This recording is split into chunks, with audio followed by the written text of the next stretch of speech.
Hello viewers, welcome back to my channel again.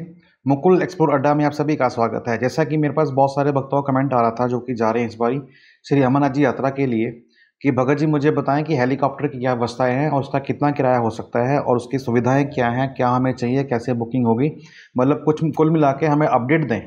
तो आज की वीडियो उसी के ऊपर है और बताऊंगा आपको कि लास्ट ईयर 2023 में कितना फेयर था आपका लोकेशन से, चाहे वो बाल्टल एक्सेस हो, चाहे आपका पहलगाम एक्सेस हो। रिटर्न कितना था, वन वे कितना था, पूरा आपको बताऊंगा।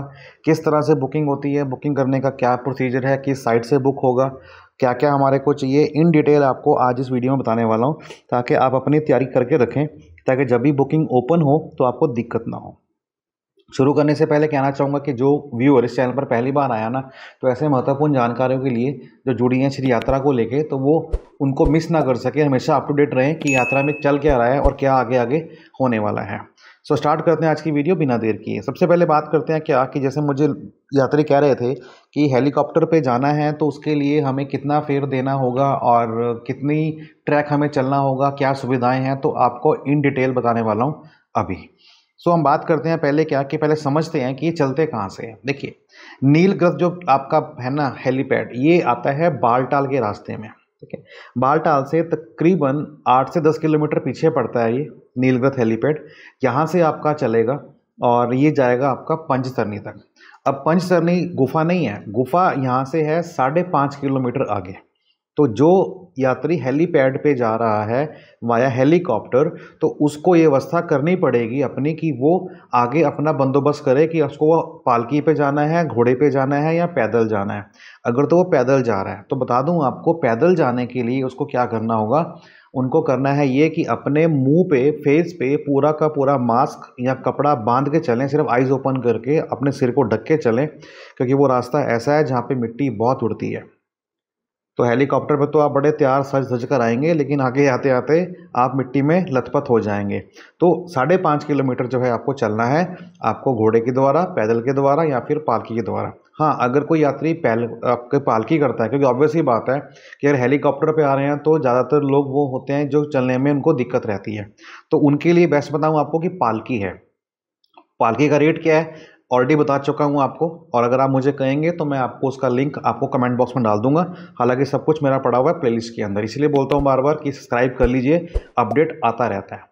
तो पालकी का बेनिफिट क्या होता है कि बिल्कुल वो एंड टू एंड गुफा के बाहर लेके जाएगा आपको। अगर घोड़े के पे जाएंगे तो घोड़े वाला आपको 1 किलोमीटर पहले उतार देगा, और अगर पैदल जाना है फिर तो कोई दिक्कत है ही नहीं।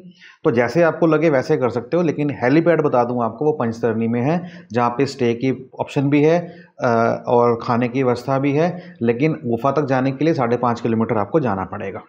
और वहीं हम बात करते हैं आने जाने की, बालटाल नीलगिरी से पंचतरनी और पंचतरनी से वापस, तो उसका जो फेयर है वो है 5600 रुपये, जो कि लास्ट ईयर का था। अभी कितना इंक्रीमेंट होगा आप मान के चलिए, 5% का इंक्रीमेंट लेके चलिए। तो अगर आपका 250 रुपये है, 280 मतलब 3000 के आसपास हो जाएगा, और ये आपका कोई तकरीबन 6100 के आसपास हो सकता है। ये रेट अनुमानित है, टेंटेटिव है, लेकिन जो लास्ट ईयर का था उससे कम तो होने से रहा, ये तो ऑब्वियसली बात से बढ़ के ही आएगा। कितना बढ़ेगा? 5 से लेकर 10% के बीच में, तो अपना प्रिपरेशन करके रखिएगा। स्लॉट की बात करूंगा ना, तो चाहे स्लॉट कोई सी भी हो, मतलब सोर्स कोई सा भी हो, उनकी टाइमिंग है सुबह 6 से लेके 9 बजे तक पहला स्लॉट। सेकंड स्लॉट आपका सुबह 9 से लेके दोपहर में 12 बजे तक। थर्ड स्लॉट 12 से लेके 3 बजे तक। एंड फोर्थ स्लॉट आपका 3 बजे से लेके 6 बजे तक। ये आपके स्लॉट अवेलेबल है।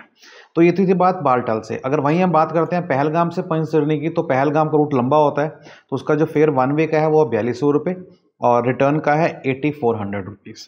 तो ये था दोनों कैंप से, बालटाल से और बेस कैंप से। लेकिन अगर कोई डायरेक्ट फ्लाइट से श्रीनगर आ रहा है और श्रीनगर से आगे आना चाहता है, मतलब अपनी बिना कैब पकड़े या बस पकड़े हेलीकॉप्टर के थ्रू, तो वो भी फैसिलिटी अवेलेबल है, बट उसका फेयर ज़्यादा है। कितना है? अगर हम श्रीनगर से बालटाल आते हैं हेलीपैड पे नीलगिरी पे, तो वन वे का देना पड़ता है 11700। तो मान के चलिए कि अगर जो फ्लाइट पे आ रहा है कहाँ तक, श्रीनगर तक, किसी भी स्टेट से, तो वहाँ तक तो खर्चा तो उसको पे करना ही करना है। उसके बाद उसको अगर हेलीकॉप्टर पे जाना है तो 11700 ये, और उसके बाद फिर 4200 रुपये, 2800 रुपये ये। ठीक है, 2800 प्लस 11700, और अगर रिटर्न करता है तो 5600 प्लस 23000, मतलब मोटा मोटा आपका जो है ये आपका 29,000 रुपये हो गया आने जाने का।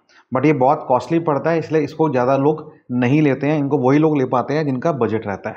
वही अगर हम बात करते हैं, अगर श्रीनगर से कोई आना चाहता है पहलगाम में अपना हेलीकॉप्टर पे, तो उसके लिए जो वन वे फेयर है वो है 10-800 रुपये और रिटर्न वे है 21,600 रुपये। लेकिन मोस्टली लोग क्या करते हैं, यात्री क्या करते हैं, वो लेते हैं नीरग्रज से या फिर पहलगाम से, श्रीनगर से यहाँ तक वो जाते हैं अपना बाय बस या फिर बाय टैक्सी करके, क्योंकि उनका बजट होता है। तो ये तो थी बात हमारे फ्लाइट के फेयर की।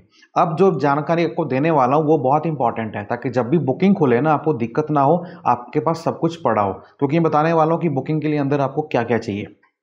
सबसे पहले बता दूं आपको बुकिंग पोर्टल के ऊपर अपना आधार कार्ड या फिर अपना पैन कार्ड, जो भी आपका आईडी है, वो आपको अपलोड करना होता है। तो अपलोड करना है, उसका मतलब जैसे आपने ऑनलाइन परमिट निकाला था, जैसे वहाँ पे आपने अपलोड किया था जेपीजी फाइल या पीडीएफ फाइल में, वैसे ही आपको इसको भी करना पड़ेगा अपलोड, और पीडीएफ फाइल में या फिर जेपीजी फॉर्मेट के अंदर। वहीं आपको दूसरा डॉक्यूमेंट क्या होगा, कंपलसरी हेल्थ सर्टिफिकेट, ये भी आपको अपलोड करना होगा। अगर ये दोनों अपलोड नहीं करेंगे आप तो बुकिंग नहीं होगी। तो बता रहा हूँ आपको, बुकिंग जब भी खुलेगी उससे पहले अपने डॉक्यूमेंट जो है, आधार कार्ड आगे पीछे पीडीएफ बना के रख लो, और कंपलसरी हेल्थ सर्टिफिकेट उसकी पीडीएफ बना के रख लो, दोनों डॉक्यूमेंट की, ताकि जब बुकिंग हो तो दोनों आपको अपलोड करनी ही पड़ेगी, क्योंकि मैंडेटरी है। और साथ ही साथ जब यात्रा पे आप जाएंगे बुकिंग के बाद, तो दोनों डॉक्यूमेंट ओरिजिनल आपके पास होने चाहिए। फिर हम बात करते हैं एक आईडी से। एक आईडी से हम लोग जो है मैक्सिमम 6 लोगों की टिकट बुक कर सकते हैं। तो आईडी का मतलब यहाँ पे क्या है कि आपको अपना ईमेल आईडी, अपना आधार नंबर, अपना फ़ोन नंबर देना है। फ़ोन नंबर के थ्रू आपका ओटीपी होता है, तो फ़ोन नंबर ही आपका माना जाता है एक तरह से आईडी का लॉगिन। ठीक है, तो उसके अंदर आप 6 बुकिंग कर सकते हो। तो अगर आप 10 लोग हैं ना, तो आपको 2 अलग अलग नंबर से बुकिंग करनी पड़ेगी, 6 की एक में, 4 की एक में। फिर हम बात करते हैं क्या कि हमें जब हम फॉर्म भरेंगे बुकिंग के टाइम पे, तो हमें क्या क्या डालना होगा। हमें डालना होगा यात्री का नाम, उसका जेंडर, उसकी एज, आईडी क्या लगा रहा है, आधार कार्ड लगा रहा है या पैन कार्ड लगा रहा है, उस आईडी का नंबर क्या है, उसका कितना वेट है, अपलोड करना पड़ेगा आईडी, और अपलोड करना पड़ेगा कंपलसरी हेल्थ सर्टिफिकेट। ये तो सारी डिटेल हमारी ऑनलाइन फॉर्म भरने की, जब हम फॉर्म भरेंगे at the time of helicopter booking.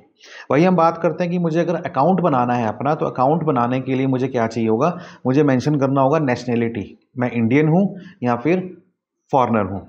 अब मेरा आधार नंबर आएगा या फिर मेरा आईडी नंबर आएगा, जैसे पासपोर्ट हो गया अगर मैं फॉरेनर हूँ तो, मोबाइल नंबर आएगा और ईमेल आईडी आएगा। ये आपको 4 पर्टिकुलर डालने हैं, और पर्टिकुलर डालने के बाद आपको मोबाइल नंबर पे ओटीपी आएगा, वो ओटीपी डालना है। आपने जो पासवर्ड दिया होगा फिर आपका वो लॉगिन हो जाएगा उस पासवर्ड से, उस फ़ोन नंबर से या आधार नंबर से।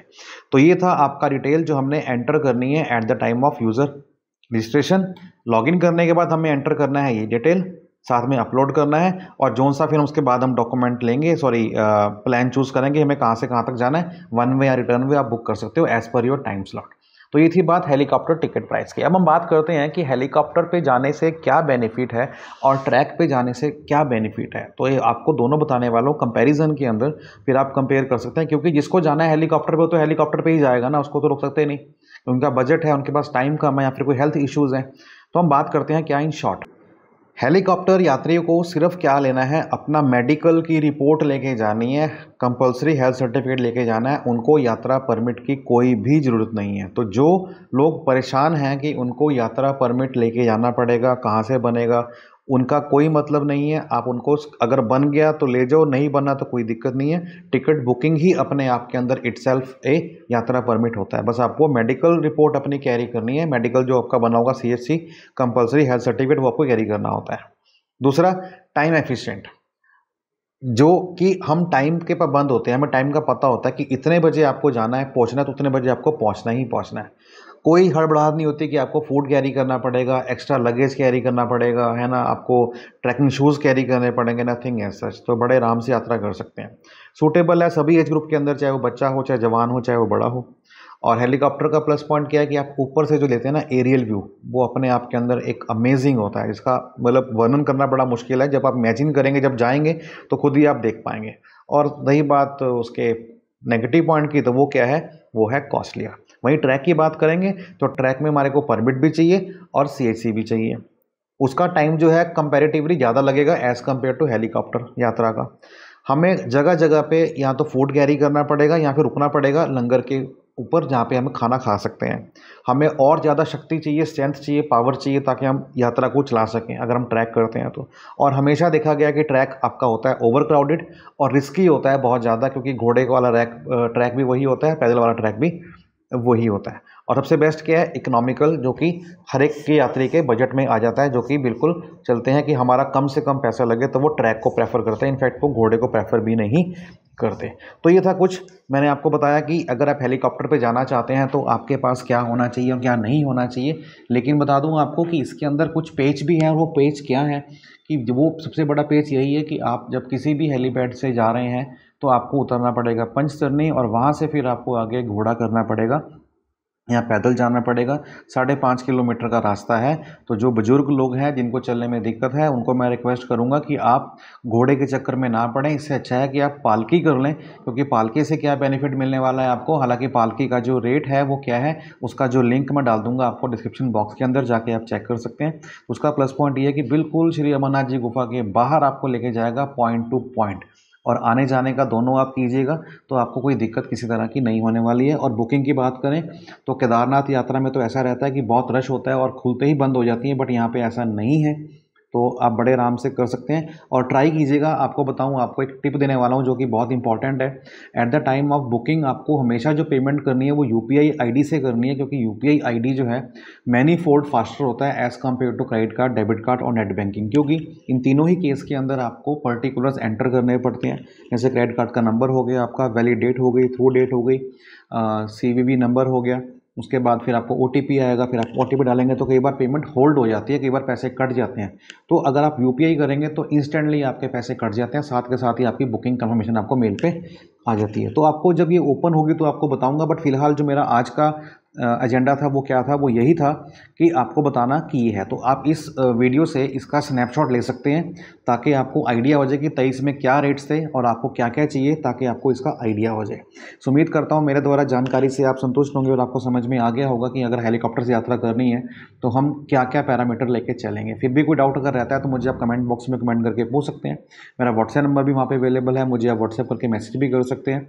आई will try to answer you in a shorter period of time, क्योंकि मैं बहुत जल्दी सबको तक आंसर देता हूँ और ज़्यादा उनको वेट नहीं करवाता। तो बस आपको करना क्या है, चैनल पर नए हैं तो सब्सक्राइब करना बिल्कुल ना भूलिएगा, साथ में बेल आइकन प्रेस कर लीजिए। और अगर आप मेरे से पहले से जुड़े हुए हैं तो अपनी हाजिरी तो बनती है। क्या करना है आपको, कमेंट बॉक्स में लिखना है हर हर महादेव। सो मिलते हैं नेक्स्ट वीडियो के अंदर एक नई जानकारी के साथ। अपना ख्याल रखिएगा, तब तक के लिए बाय बाय, टेक केयर, हर हर महादेव।